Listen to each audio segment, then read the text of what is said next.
Hello guys, कैसे आप सब लोग। मैं एवेंजर आप सबका ओपन योर आइज़ में स्वागत करता हूं। और आज कुछ टॉपिक्स हैं डिस्कस करने के लिए, इसलिए वीडियो लेकर आया हूं। काफ़ी दिन से वीडियो नहीं बना रहा था, तो कुछ टॉपिक हैं असिस्टेंट ऑपरेटर के लिए रिजल्ट पर, और SSC GD versus UP police assistant radio operator.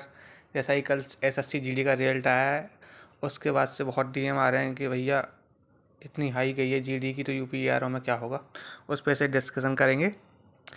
तो जैसे ही जीडी का रिजल्ट कल आया, मैंने रात भर से एनालिसिस करी और अब 2 बजे तक एनालिसिस करी है, तो उसके बारे में बात करेंगे। तो स्टार्ट करते हैं पहले दूसरे टॉपिक से, रिजल्ट की। तो जैसा ही कि जो लड़के जो भर्ती बोर्ड गए थे 9 तारीख को, उनसे यही कहा गया है कि 25 जुलाई के बाद आपको एक नोटिस देखने मिल जाएगा डीवी और पीएसटी का। तो 25 जुलाई से पहले रिजल्ट नहीं, उसके बाद ही रिजल्ट आएगा। और अगस्त में रनिंग वगैरह जो भी है सारी चीज़ें हो जाएंगी। तो ये था रिजल्ट का, जो 9 तारीख को गए थे उन सब ने आपको बता भी दिया है, फिर भी मैं बता रहा हूँ। और अब असिस्टेंट ऑपरेटर के बारे में बताते हैं। जो कल रात से मैं एनालिसिस कर रहा था, वो ये देख रहा था जो रैंक आई क्यू का जो नॉर्मलाइजेशन है वो कितना वर्क करता है। तो कल वाली जीडी वाले में उसका जो नॉर्मलाइजेशन था वो 65% अप्रोक्स उसका मिला है। जो रैंक आईक्यू ने बताया था उसका 65% अप्रोक्स मिला है। और पिछली 2-3 भर्तियों का चेक करा तो किसी में 72, किसी में 60, और लेकिन लास्ट टाइम एसएससी जीडी के में ही एक्यूरेट भी गया था। तो नॉर्मलाइजेशन एक ऐसी चीज़ है जो श्योरिटी के साथ कोई नहीं बता सकता, लेकिन फिर भी हम एक सेफ जोन में खेलेंगे और 66.67 नॉर्मलाइजेशन लेके जाएंगे, क्योंकि रैंक आईक्यू का एक रिजल्ट एसएससी जीडी का अभी इसी महीने आया है और एआरओ को भी आने वाला है। उसी के रैंक आईक्यू के देखेंगे कि नॉर्मलाइजेशन कितना मिलता है। तो सबसे पहले शिफ्ट जो है 1 तारीख से 8 तारीख तक जैसे एग्ज़ाम चले थे रेडियो ऑपरेटर के, फर्स्ट शिफ्ट और सेकंड शिफ्ट, इसमें जो एवरेज था रैंक आईक्यू का, फर्स्ट में 279, 285, इसमें था 281, इसमें 283, सबसे इजी 50 की फर्स्ट शिफ्ट थी, इसमें था 301 अप्रॉक्स, इसमें 285 था, और इसमें 284 के समथिंग था, अभी याद नहीं मुझे, पर 284 समथिंग 79, और ये सबसे टफेस्ट शिफ्ट 263.25। ये एवरेज था फर्स्ट शिफ्ट का। और जो सेकंड शिफ्ट थी उनका कुछ इस तरीके से था 277.4, 281.5, 279, 281, 291,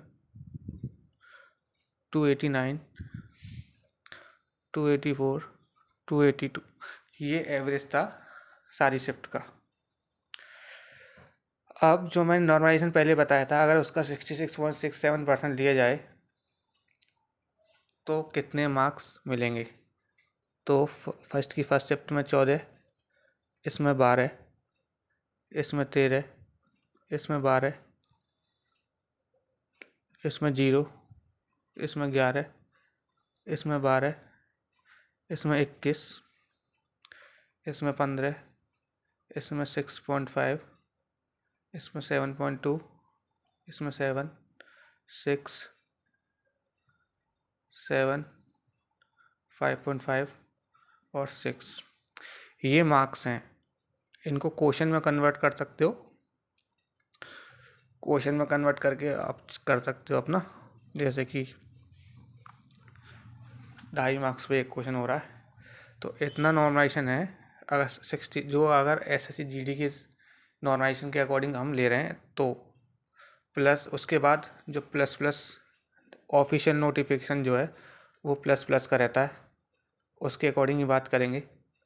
लेकिन जो भी होता है अब जैसे एसएससी जीडी का ही देख लो, 24,000 वैकेंसी थी, तो उन्होंने देखा कि कट ऑफ बहुत ज़्यादा जा रही है, तो उन्होंने नोटिस भेजा वैकेंसी इंक्रीज़ करने के लिए। वैकेंसी 46K या 46,000 करी। उसके बाद कट ऑफ निकाली है, और आईटीबीपी जो फिजिकल कराएगा, आईटीबीपी जो एसएससी जीडी का, उसने 3 बार नोटिस भेजा रिजल्ट निकालने के लिए। रिजल्ट इसीलिए लेट हो रहा था कि कट ऑफ बहुत हाई थी, तो वैकेंसी इंक्रीज़ करा के। लेकिन इसमें प्लस प्लस का हुआ है, एसएससी जीडी में बता दूं, प्लस प्लस का नॉर्मलाइजेशन हुआ है, जो कि एसएससी में होता है ऑफिशियल नोटिफिकेशन के अकॉर्डिंग।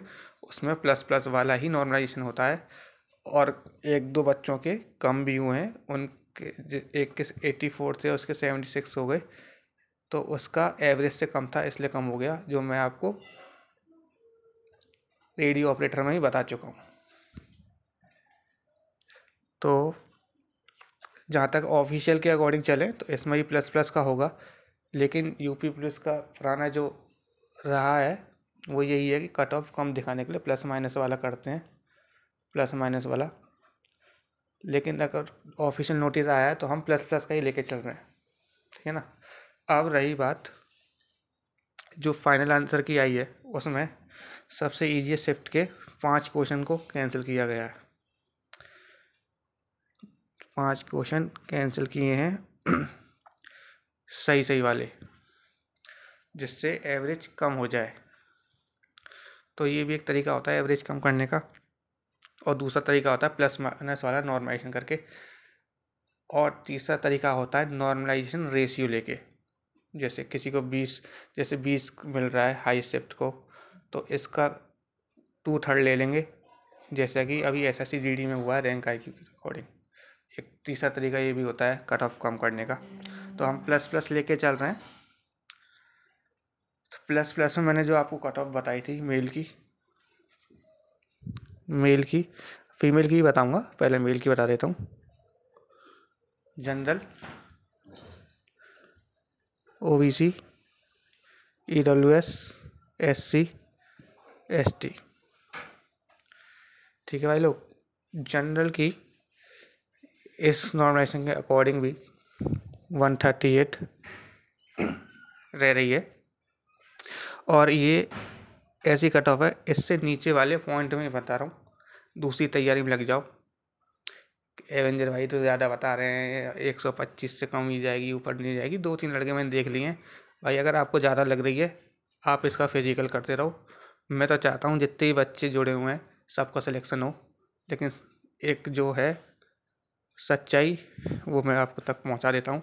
मुझे कोई इंटरेस्ट नहीं है ज़्यादा कट ऑफ बताने का। मैं ये 120 बता दूँ और व्यूज़ ले लूँ, है ना। 135 ओबीसी की। अब ओबीसी के और जनरल के बीच में 3 क्वेश्चन का गैप क्यों है? तो कल एक भाई बोल रहा था ग्रुप में कि एसएससी जीडी और इसमें कट ऑफ का मतलब इतना गैप नहीं रहेगा, इतना रहता नहीं है। तो उनको ये बता देता हूँ, यूपी पुलिस का जो फंडा है, जनरल के मार्क्स अगर आ रहे हैं ओबीसी, एससी, एसटी, ईडब्ल्यूएस, तो जनरल में ही क्वालिफाई होता है। तो उसको ये नहीं देखते एज कितनी है, जनरल में जाता है। जनरल के अगर आपके मार्क्स आ रहे हैं तो, और इसमें भी सेम होने वाला है, इसलिए इसमें 3 क्वेश्चन का गैप रहता है। ज़्यादा वैकेंसी होती है तो 4-5 तक का भी गैप चले जाता है। और ईडब्ल्यूएस 134 और एससी 125 से 1 पॉइंट भी नीचे नहीं जाएगी, इतना ही रहता है। अब कुछ एससी वाले लड़के बोल रहे थे भैया 122 कर दो। भाई अगर करना ही होता तो मैं 100 पे कर दूं सबका, है ना। जो रियलिटी है वही तो बताऊंगा। तो ये है। और जो फीमेल का है वो बता देता हूँ।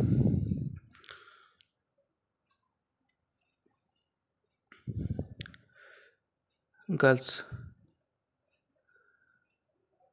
इससे नीचे वाले गर्ल्स हो या बॉयज़ हो, वो अपनी पढ़ाई भी कर लेना। अगर चाहते हो तो एक टाइम रनिंग कर सकते हो, और जो इसमें आ रहा है वो तो रनिंग करते रहो अपनी, है ना, वो तो श्योर शॉट है। और अगर मैंने 138 जो बताई है मैंने, अगर किसी की 140 है ना, 140 है, वो अपना लग जाओ बिना सोचे समझे, वो श्योर शॉट एकदम सेफ है। अब फीमेल का 125, 122, 121, 112। अब इसमें भी यही है, सेफ है। इससे ऊपर इससे नीचे वाली पढ़ाई कर सकती हो। अगर 127 है तो शॉर्ट सेफ हो, है ना। अब दूसरी बात, कल कुछ लड़के गए थे, जीडी का पेपर तो हल हुआ था, 8th क्लास के लेवल का भी नहीं था और सब चीज़ ईजी थी, तब इतनी कट ऑफ आई गई है। और ARO का टफ था, ये था। तो SSC GD का एग्ज़ाम SSC लेती है। एक बच्चा भी दिख जाए ना कि हाँ दूसरे तरीके से गया है भर्ती होके, तो बता देना। और इसमें आप जानते ही हो कितने गए होंगे, है ना। इसलिए CRL का मुद्दा भी उठाया था आप लोगों ने, तो उसको इंक्लूड करके ही बताया जाता है। इजी हार्ड कुछ नहीं देखा जाता। UPSI में रैंक IQ वाले ने मल्टीपल फैक्टर 4 लिया था। 4 का मतलब जान रहे हो आप? मतलब 4 का मतलब 25% बच्चों का डाटा रैंक IQ पर था। और जब रैंक IQ पर डाटा बहुत था, रैंक IQ मल्टीपल फैक्टर जब ही ज़्यादा लेता है जब उसमें बैकडोर एंट्रीज ज़्यादा होती हैं, है ना। 4 मल्टीपल फैक्टर था। 2 मल्टीपल फैक्टर पे भी कहते हैं कि आधे बच्चों का डाटा आया होगा। 3 मल्टीपल फैक्टर तो किसी में नहीं लिया, लेकिन UPSI में 4 का मल्टीपल लिया था और सेम कट ऑफ गई थी रैंक IQ की। इसलिए ये ना सोचें पेपर का लेवल इसका ये था वो था, है ना। हर किसी ग्राउंड में फिजिकल में चले जाओ, अगर 10 बच्चा दौड़ रहा है रनिंग का, असिस्टेंट ऑपरेटर का, तो 1-2 तो निकल जाएंगे, हाँ भाई हमने तो बिना पढ़े ही एग्ज़ाम निकाल दिया। तो सब चीज़ इंक्लूड करके कहा जाता है। तो ये ना सोचें कि SSC GD से कंपेयर किया जा रहा है ऐसे, है ना। क्योंकि देखो पोस्ट प्रेफरेंस भी नहीं होनी।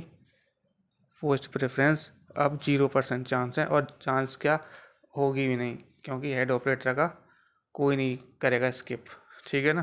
पोस्ट प्रेफरेंस ख़त्म, CRL का मुद्दा ख़त्म। इन दोनों को हटा के आपको लगता है इससे कम कट ऑफ चली जाएगी? लगता है तो फिजिकल करो, बेस्ट ऑफ लक। मैं तो कह रहा हूँ भाई 120 वाले भी सेफ हैं, और सब रनिंग करो। क्यों भाई टाइम वेस्ट करना हमारा और अपना। मेरे अकॉर्डिंग तो ये सेफ है, बाकी अपने अकॉर्डिंग भी दे सकते हो। और कोई डाउट हो तो कमेंट कर दीजिएगा, मिलते हैं। और कोई अपडेट होगी तो बता दूंगा ग्रुप में। और assistant operator, head operator, workshop staff जो बच्चा है ग्रुप को ज्वाइन कर लो, डिस्क्रिप्शन में लिंक है। Thank you and have a nice day.